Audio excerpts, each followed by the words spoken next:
Okay. Alright, here's what I'd like to do first. Let's see how well you're kind of paying attention. Just in your notes, you don't need to rip out a page in your paper. Just in your notes right now,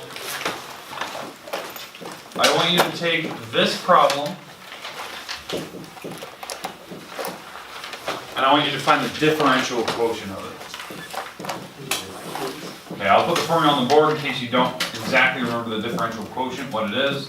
But this is the one you're going to be using. That's your function you have to use in this quotient. Let's see how well you were paying attention yesterday and what a differential quotient is. So x plus h minus f of x all over h. Okay, so I'd like you to try it out. It'll be a couple minutes here. Let's see how well you can do.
Pleasure. Thank you.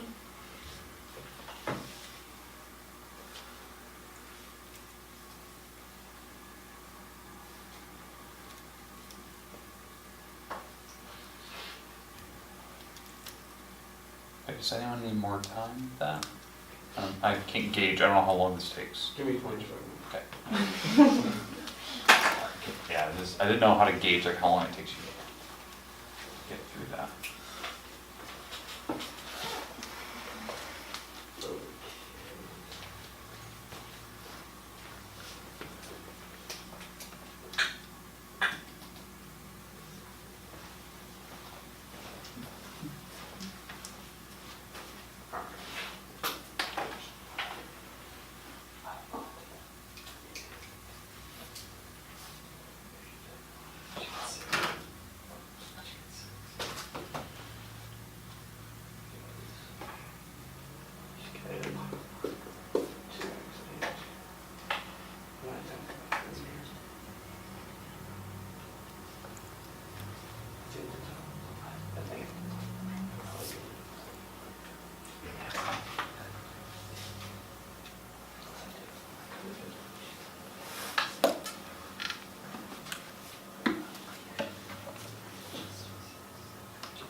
Okay, here's what I like to do.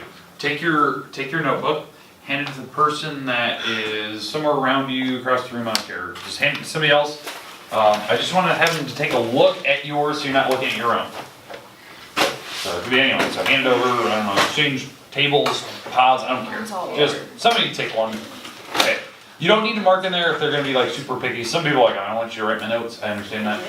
But I want you to take a look at it. Does it have the right structure, number one, okay?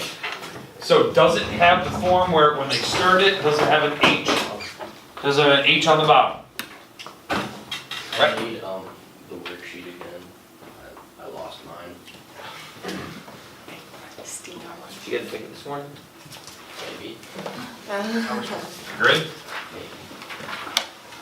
There you go. Alright, I think video, PowerPoint's online, so if you need to see it. How much was it? Okay, alright, so with the raise of hands, because I don't care whose paper you have, just give me a thumbs up or a thumbs down. Do they have the H on the bottom when they first start? Okay, good, alright. So, that was a good start, anyway. Number two, does it have the form where they're subtracting in the back over here? Does it have the 3x squared plus 2? Now, I don't care if it's in parentheses or not, but is that in the back somewhere? Yeah or nay? Question mark. Yes. No. Okay. So, for the most part. Okay. In the front, here, does it have the original problem with x plus h plugged in the right location? It should look something like this. Yeah or nay? Thumbs up. Okay. Yeah. Okay, so maybe one or two off on kind of each of those questions. The part that I'm mostly worried about is this part. Can we put the h in the right location? It has to go in, so whatever your problem is, this thing, it has to be in wherever there's an x. So if you have multiple x's in that equation, the original thing I give you, all of those x's are going away, and the x plus h thing goes in there. X plus h goes into all the locations where there's x's. Okay, it's not just, you're not just putting a plus h behind everything, it's wherever there's an x, that's why it's in parentheses. The reason why this one is longer, why I said it might, I don't know how long it would take you, because you have to FOIL this out. Okay? So, the one thing I want to make sure is when you're looking at their paper, did they actually FOIL this out? Like that. Hopefully they didn't write this. Plus h squared with a 3. If they wrote that, that's not correct. So look that over right now. Take 2 seconds. Does it look or appear that they FOILed something together? Because what I mean by FOIL, when they distribute this thing, it should be x squared plus xh plus xh plus h squared, and then they're going to take that whole mess times 3. That's what it should somewhere or appear that. Maybe they did in their head, and then they had 2 xh's there, or they distributed the 3 over everything. Maybe that next step was this, 3x squared plus 3xh plus 3xh, so that's a total of 6 xh's, by the way. And then the 3h squared. I don't know. Does it appear that they have that? If not, maybe make a little note, like question mark next to it. Okay, where are they getting their things from? But this is kind of what should be appearing. I don't know which line it looks like right here, but this is what it should be appearing as. Okay, or maybe they just had 6 right away. But then you had the plus 2, and then did they, the next part, did they distribute the negative sign in the back correctly? Like that. At some point, it should look something like that. Okay, double check. Okay, now, before I move to the next step, what should happen to some of the stuff on the top there?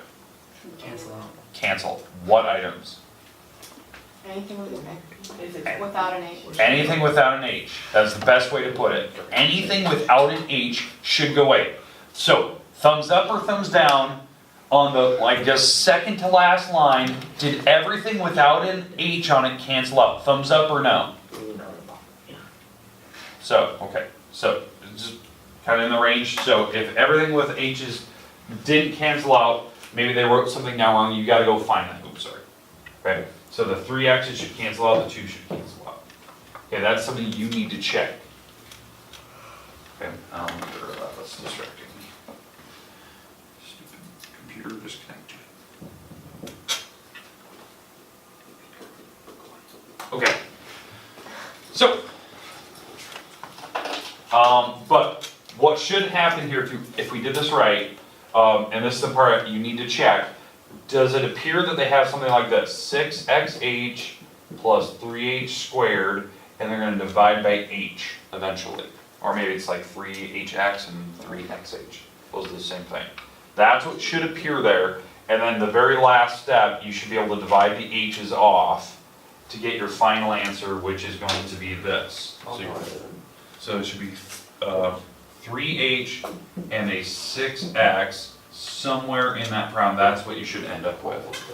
Because you're going to divide each thing by h. Just raise the thumbs, fingers, whatever you want to do. Is that what we ended with? Okay. All right, good. All right.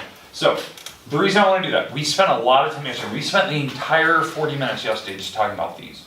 Okay, I did like a crazy, stupid, hard one where it was like a power of 3, and you can see how far this thing went. This one's long. Don't get me wrong, this is a long problem that you have to kind of figure that out. All right, so hand your papers back to whoever it needs to go to. It was just, it's nice to like compare somebody else's work compared to your own. Because if you're looking at your own, it's like when you do a research paper and you're typing and you got all of your words on paper and you go back and critique it, your mind fills in the blanks. Because you wrote the paper. You can't even see the mistakes you made. I do that all the time. I'm typing out something. I missed half the words. Like half my words are not even there. Because my mind is filling in the gaps. I'm missing the stupid words. I can't even read the sentence. I do it all the time. You have to have somebody else critique and be like, hey, your sentence is really bad. I can't even read it. Because when I read it to myself, I say the words out loud and I don't realize half of them aren't there. It happens all the time. That's the same thing with math. It happens in math. You don't even realize it. If you're looking at your own paper, you're like, oh yeah, I did that.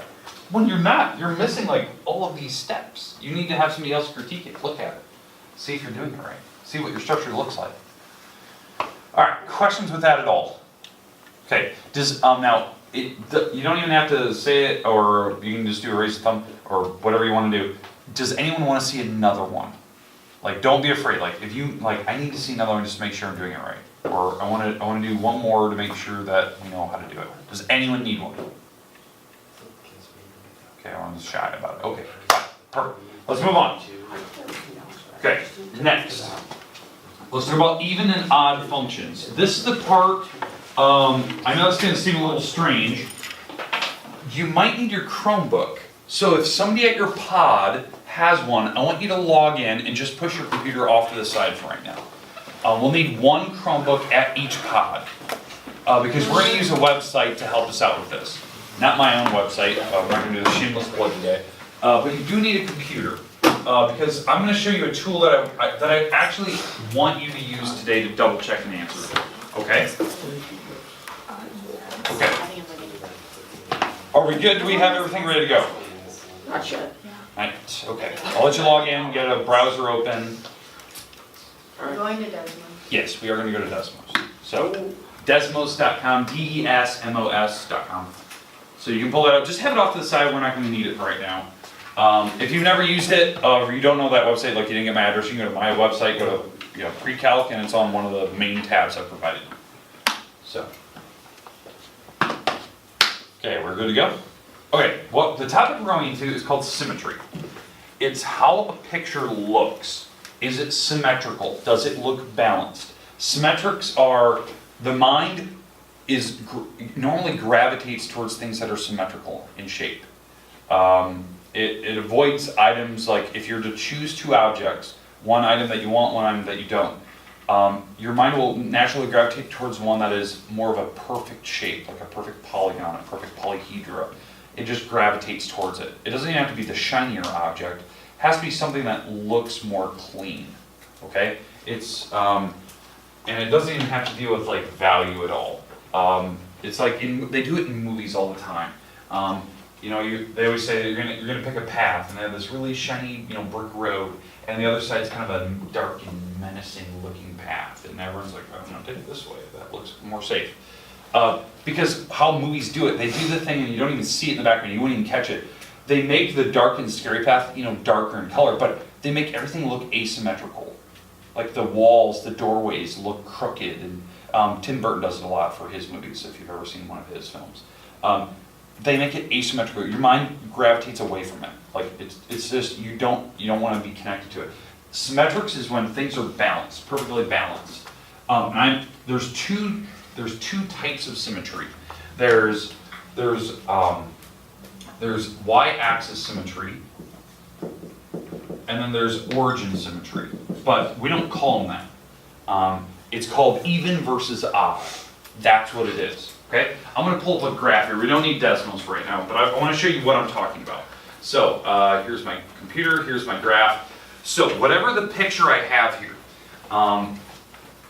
an even symmetric. So this y-axis is called even symmetric.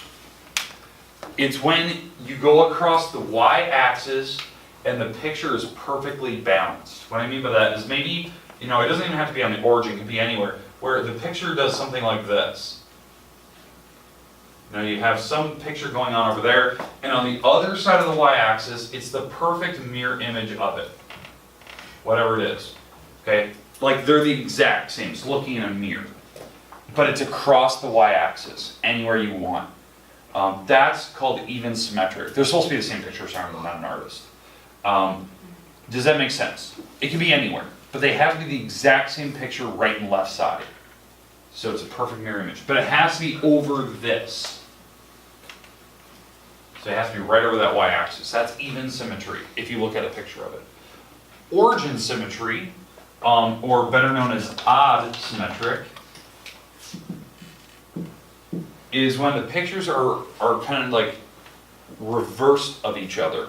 So if you ever played video games at all, it'd be like in Mario Kart. If you ever played Mario Kart, you have the normal tracks and you have the inverse tracks where you go backwards. It's kind of the same idea, right? So you have a picture like this. So let's say this is what my picture looks like, right? On that one side. But it's over the origin, so it has to be touching the origin, by the way. It has to touch the origin.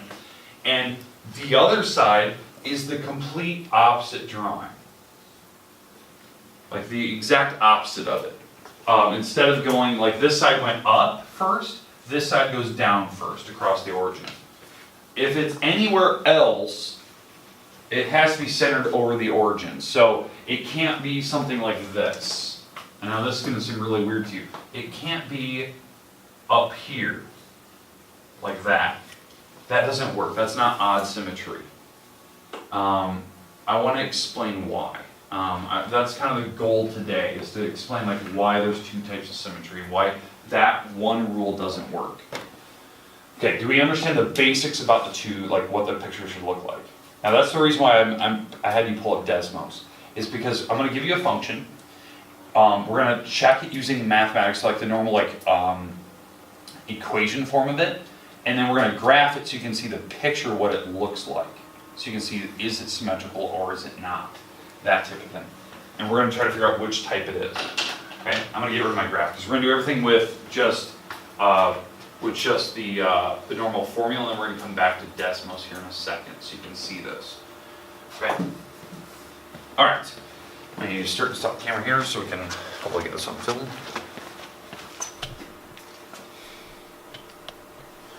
Okay. So let's do the first one. So I like to write this down. This is going to be our little rule. Okay, first example.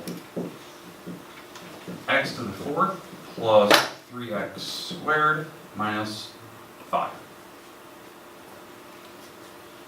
Okay, I like to write this down. This is just a random polynomial given to you. It's got to be a function of some type, preferably. And the question is it even, odd, or neither symmetric? Neither is where there's no symmetry involved. And I'm going to try to show you that with a picture, because there's two types of symmetry. These are the two. All right, the rule that we use to check if it's symmetric or not is the simple rule where you take your original function, whatever you have, this is my f of x, and instead of just using an x, you plug in negative x's into everything.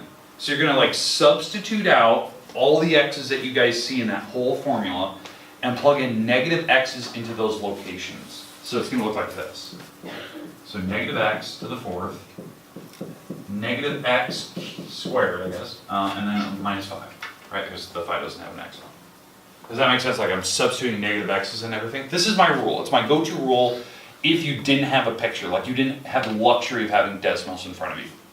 This is how you do it on paper. Okay, now what happens when you put a negative x to the 4th power? What happens to the negative sign? Goes away. Because why does that go away?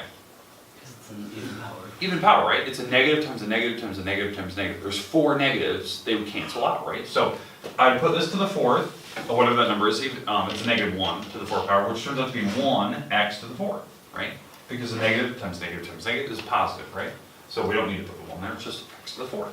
What happens when I do the negative x and I square it?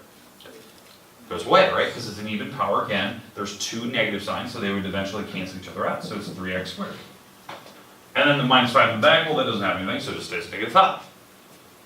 Okay, so that, I plugged a negative x into everything. We did the little, like, common sense simplifying. Is it going to be negative? Is it not? What do you notice about my final answer after I simplified? It's the same thing, right? It's the same thing that you started with. That's called even symmetry. Even symmetry, or even symmetric, if you will, is any time you plug in a negative numbers and your answer's still the same answer. So f of x, the original function, actually equals, when you plug in the negation of it, when you plug in a negative x, it still is the same answer that came out of it. So here's what I like you to do. Go on decimals.com. I want you to type in that. Now, how you type that in correctly into decimals, it allows you to type in y equals, fine, that's your f of x, so y equals. And then to type the rest of this, you type in the x, you hit the little caret key, that's the little up arrow key. It's like shift 6. Type in 4, then make sure that you're out of the power and put plus 3 and put an x squared, right? Put the little caret sign with the 2, and then subtract 5, make sure you're out of the power. So it should look something like this if you're typing it. It should look like x, you do a little up arrow key with a 4, 3x with a little up arrow for 2, and then a minus 5. And it should be all fine dandy. And sometimes, like in decimals, you can actually type in like squares. Like you can type in the powers, they have the buttons for those, no problem. But you can just type that, you can hit the whole squares, it knows what you're doing. Okay, hit enter. So, the graph. Okay? The graph should be even.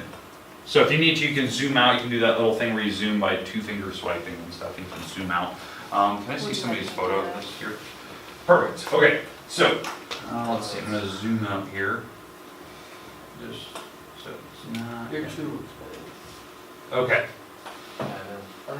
So it looks like the graph did this. Correct? That's what it looks like? Okay. Do you agree that on the right and left side of the y-axis, the pictures are exactly the same? That's called even symmetry. It's even symmetry. That it didn't matter if I plugged in the number 1 or I plugged in -1, the answers on the graph, turned out to be the exact same number across from each other.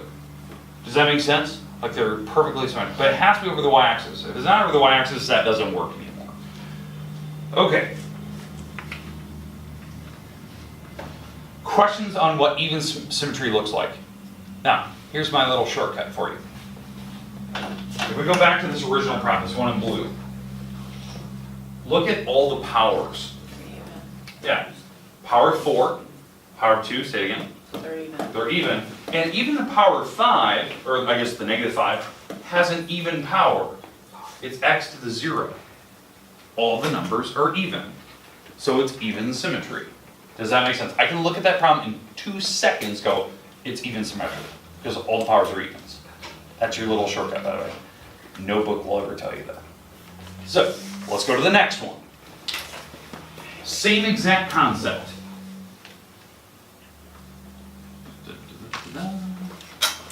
Same concept again. X to the 3rd plus 17x, and we'll just stop it. That's fine, I'm just going to make different looking ones. We're going to plug in a -x now. So we plug a negative x into everything. So negative x to the third power, 17 times the negative x. What happens with the negative x to the third power? It stays negative, right? Because it's to the third, there's 3 negatives, so this thing's going to stay negative. It's going to be negative x to the third. Fine and dandy. What happens to the 17 times the negative x? Yeah, it's going to stay negative, negative 17x, right? So this thing, it definitely changed the look. Like, that's a different problem than what we started with, right? It's definitely different. You can see, in fact, do you notice that all the numbers now are like negatives? Or they're basically opposite of what you started with? You can factor out a -1 if you want. So if I were to divide everything by -1, it would turn into an x cubed plus 17x. What you're actually looking at here is this is a perfect opposite or perfect negation. Negation is when you change everything to be an opposite, basically.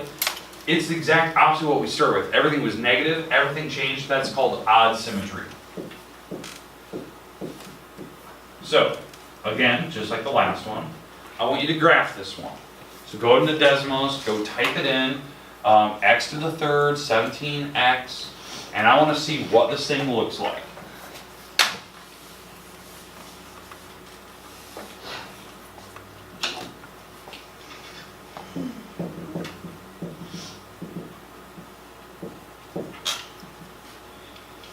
Okay, I need somebody's picture. Who's got it typed?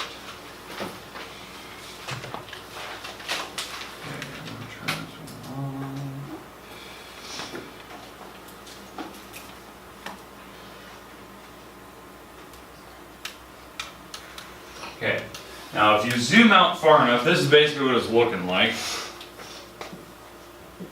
It's looking something like this. If you're too zoomed in, you won't see it. It actually looks something like this.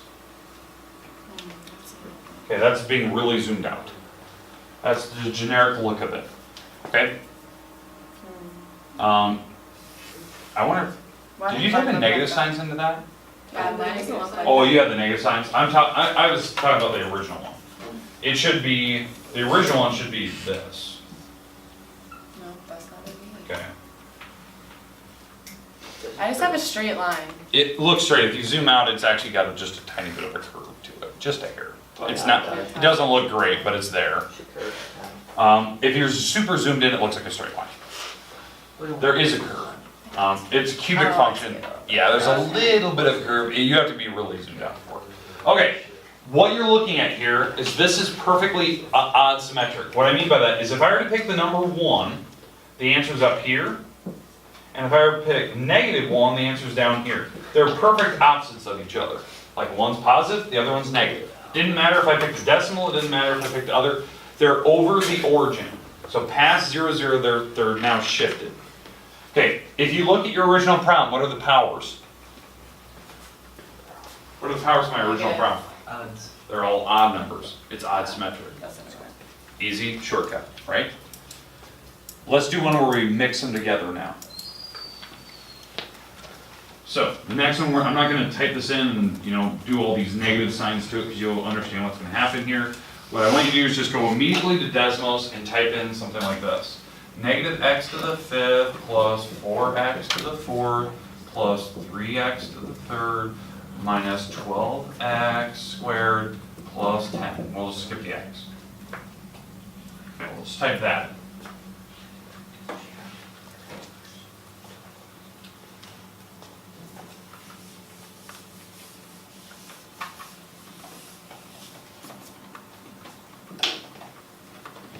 Okay, I need to see somebody's picture, whoever has it. I don't care who's typed it in first. Somebody have it?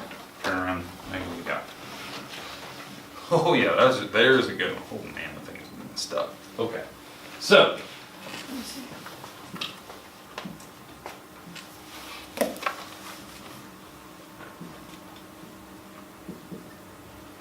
Okay, something like that, right? This is what it looked like. That thing is not symmetrical. It's not symmetrical. The reason why, it's not centered over the origin. It's not a perfect mirror image on the right and left side of the y-axis. In fact, if I were to pick the number 1 and the number -1, they might be different numbers completely. Like they're not even the same digit. One might be a decimal, one might, if it's not over the origin and they're not symmetric or it's not over the y-axis, it's not symmetry. And if you look at all the powers are all mixed bag. There's some odds, there's some evens, doesn't count. So it's not symmetric. I can look at a problem and see that. Questions at all about even and odd symmetry? What would you name that if it asked you? If it says what type of symmetry does this thing have, it's not symmetric. That's how I would put it. The book says name if it's even, odd, or neither. Or neither, however you want to say it. It's neither. I put, no joke, I just put it's not symmetric. That's what I put. It's not. There's nothing there that looks clean to me. So that's messed up. Questions at all about the problem that we're doing? Okay, you have basically three types of problems. You have differential quotients. I think I gave you 4 of these. Some are easy, some are a little more challenging. You have symmetry, which is, I think you have like 5 or 6 problems of those, and they just give you the formulas, so you can just look at it. If you type it in Desmos, you should be able to prove that it is. It's kind of like just tell me which one it is. And then you're going to have a couple where they give you a graph, and they're going to ask you, okay, what's the maximum? What's the minimum? Is it a relative? Is it an absolute? What's the increasing, decreasing, constant domain? What's the domain of it? What's the range of this thing? That type of thing. So it's doing a lot of questions that we've done pretty much all week. So it's kind of mixing everything together. Is there anything up here you want me to go over one more time? Like you don't understand how it works?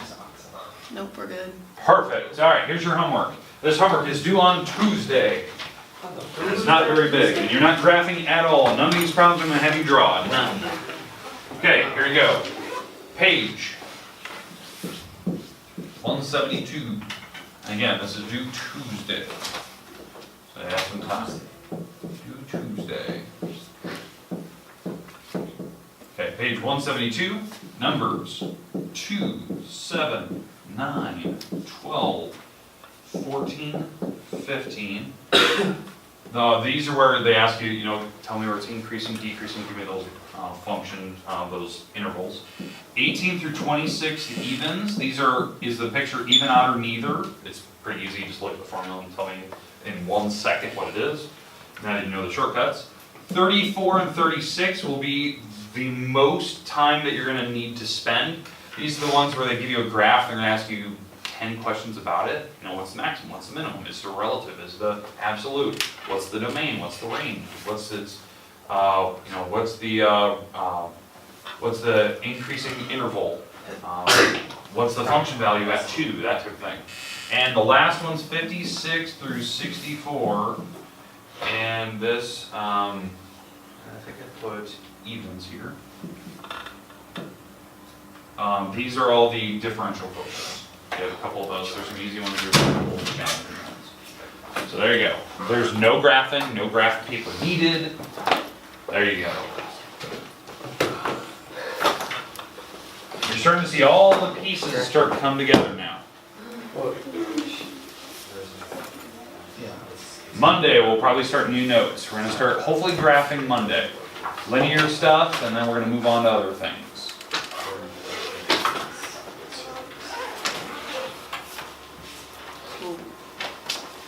Ready for you? Tuesday's the 9th, correct? Yeah. It's the 9th.